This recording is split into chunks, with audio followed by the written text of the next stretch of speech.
Quanto e como as atitudes dos pais interferem no desenvolvimento dos filhos? E as atitudes do padrasto e ou da madrasta?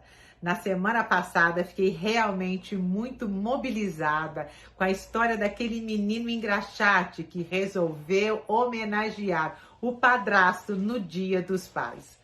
O pai o abandonou quando ele era pequenininho e ele conseguiu ver naquela figura do padrasto alguém que deu um suporte emocional e afetivo para o seu próprio desenvolvimento.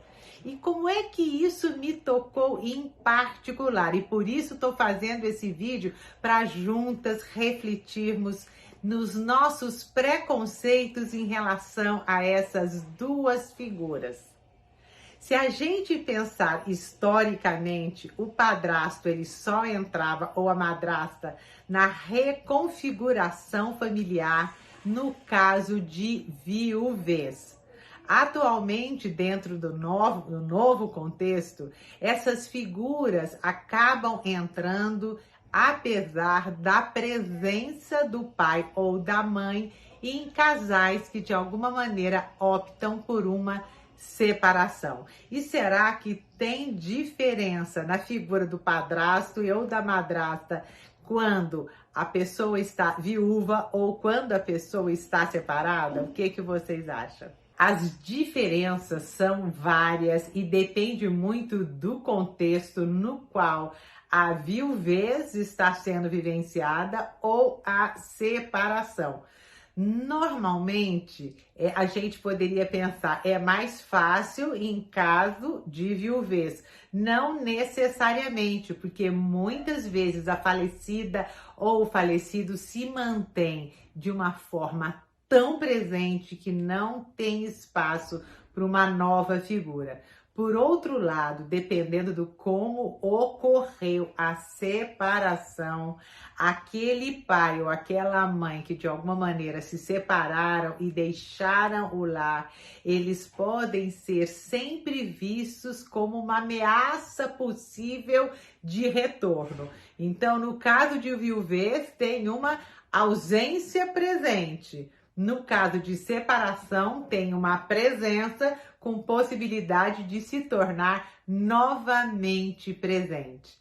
E nesse conflito de ausência e presença, as crianças vão ficando muitas vezes com imensos conflitos. Um dos conflitos que eu vivencio muito na clínica é o relacionado à lealdade invisível. O que é a lealdade invisível? É aquele sentimento que a criança mantém em relação àquela pessoa que não se encontra mais presente, com uma característica de tamanha fidelidade que ele não consegue abrir espaço para se afeiçoar àquela outra figura que por acaso o papai ou a mamãe poderiam vir a escolher para virem a ser os seus novos companheiros. Outro aspecto a ser considerado, tanto por nós, profissionais da área da psicologia, como da população de uma maneira geral, são os estereótipos relacionados principalmente à figura do padrasto. Historicamente, essa figura está relacionada com uma pessoa que provavelmente será um abusador e fará mal às crianças. Então, essa imagem trazida culturalmente e alicerçada num outro ideal de que apenas o pai biológico é capaz de fazer o bem para a criança, também acaba comprometendo um pouquinho a entrada desse novo elemento na configuração familiar. Aprender, portanto, a conviver com esses preconceitos em relação à figura do padrasto e ou da madrasta é encontrar a pessoa por detrás do rótulo, porque nesse caso desse menininho engraxate, ele mostrou que a figura do padrasto foi mais, mas muito mais afetiva e presente na vida dele do que, na verdade, os pais biológicos.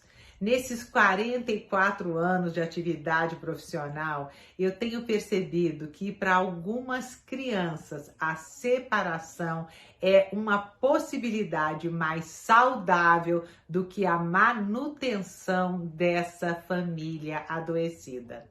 E se você, profissional, me perguntar como é que eu trabalho, eu falo isso há mais de 40 anos na PUC.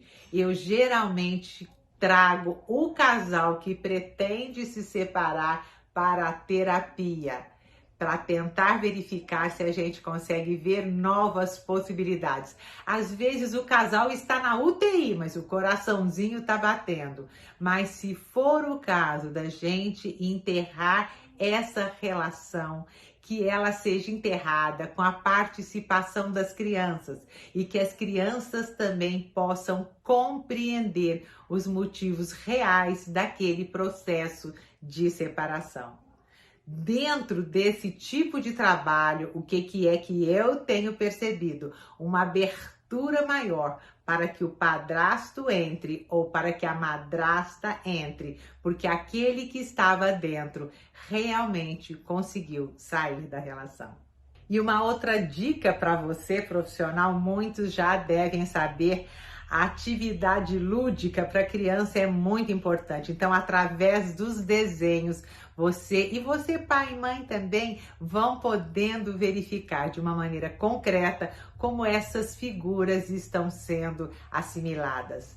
Então, nesse processo de ir e vir dessas personagens afetivas, não tem como a gente evitar a dor, mas a gente pode minimizar o sofrimento a partir da abertura de canais de comunicação mais efetivo. E quem é que é responsável por essa abertura desse canal? Nós, psicólogos que estudamos para isso. Então eu sugiro a você que, se você estiver passando por uma situação conflituosa que envolva todo o contexto familiar, procure uma ajuda. Existem vários serviços especializados, inclusive nas universidades, que podem atender você e facilitar a quebra desses estereótipos e uma comunicação e uma vivência muito mais saudável. Se você gostou desse vídeo, compartilhe. Muitas pessoas de repente estão precisando escutar essas palavras. E se quiser conversar um pouquinho mais na intimidade comigo, mande um e-mail, batepapovirginia@gmail.com, que eu vou estar lá de alguma maneira lendo carinhosamente a história que você quer compartilhar. E na semana que vem, eu e meu filho Danilo Suassuna estamos começando um curso na nossa perspectiva imperdível, até porque nós o fizemos em São Paulo há alguns anos atrás. É o curso sobre como falar para o seu filho ouvir. Informações no meu feed e também no 62, código de área 996862721. Beijos grandes.